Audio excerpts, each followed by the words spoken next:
రాశి మనది కాకపోయినా వాసి మనదే ఉండాలనేది పెద్దల మాట. రాశి అంటాను, వాసి అంటే నెత్తి మీద నీడ అంటే ఇల్లు అనమాట.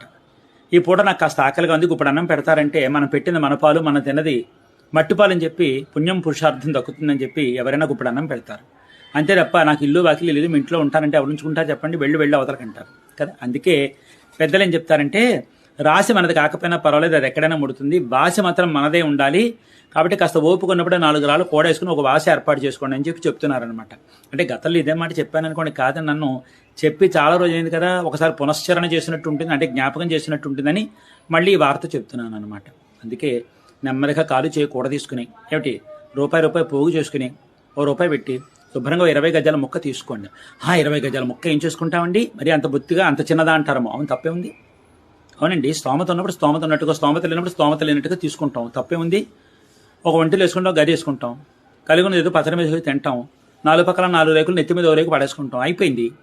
తర్వాత రేపు పొద్దున ఓపుకున్నప్పుడు శుభ్రంగా పెద్ద స్థలం తీసుకుంటాం, లేదా దీన్నే కాస్త ఇటుకలు వేసి డాబా వేసుకుని శుభ్రంగా మంచి మేడ కట్టుకుంటాం, తప్పే ఉంది. ఇందులో మనదే అని అనిపించుకోవాలి, తెలిసిందమ్మా, ఆ తృప్తి కావాలి. మనదనుకో పచ్చడి మీద తింటాం, కలిగి ఉన్నది ఏదో కాస్త గడిపేస్తాం, కాలక్షేపం అయిపోతుంది. 20 గజాల మొక్కన్న ఏమీ నష్టమేమీ లేదు, తీసుకోండి. కాలు చేయకూడదు తీసుకున్నాక తర్వాత మళ్ళీ పెద్ద స్థలం తీసుకుందిలే, నష్టమేముంది ఇందులో. ఓపుకున్నప్పుడే కాస్త స్థలం ఏర్పాటు చేసుకో. రాశి మనది కాకపోయినా వాసి మనదే ఉండాలనేది పెద్దల మాట. రాశి అంటాను, వాసి అంటే నెత్తి మీద నీడ అంటే ఇల్లు అనమాట. ఈ పూట నాకు కాస్త ఆకలిగా ఉంది, ఇప్పుడు అన్నం పెడతారంటే మనం పెట్టింది మన పాలు, మనం తిన్నది మట్టిపాలు అని చెప్పి పుణ్యం పురుషార్థం దక్కుతుందని చెప్పి ఎవరైనా ఇప్పుడు అన్నం పెడతారు.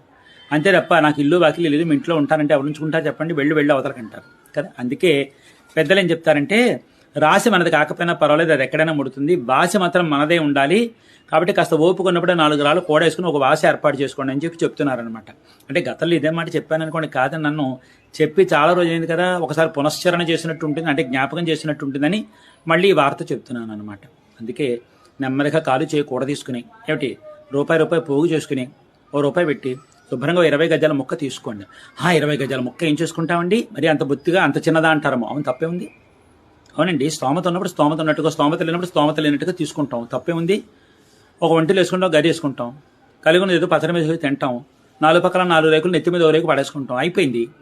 తర్వాత రేపు పొద్దున ఓపుకున్నప్పుడు శుభ్రంగా పెద్ద స్థలం తీసుకుంటాం, లేదా దీన్నే కాస్త ఇటుకలు వేసి డాబా వేసుకుని శుభ్రంగా మంచి మేడ కట్టుకుంటాం, తప్పే ఉంది. ఇందులో మనదే అని అనిపించుకోవాలి, తెలిసిందమ్మా, ఆ తృప్తి కావాలి. మనదనుకో పచ్చడి మీద తింటాం, కలిగి ఉన్నది ఏదో కాస్త గడిపేస్తాం, కాలక్షేపం అయిపోతుంది. 20 గజాల మొక్కన్న ఏమీ నష్టమేమీ లేదు, తీసుకోండి. కాలు చేయకూడదు తీసుకున్నాక తర్వాత మళ్ళీ పెద్ద స్థలం తీసుకుందిలే, నష్టమేముంది ఇందులో. ఓపుకున్నప్పుడే కాస్త స్థలం ఏర్పాటు చేసుకోండి.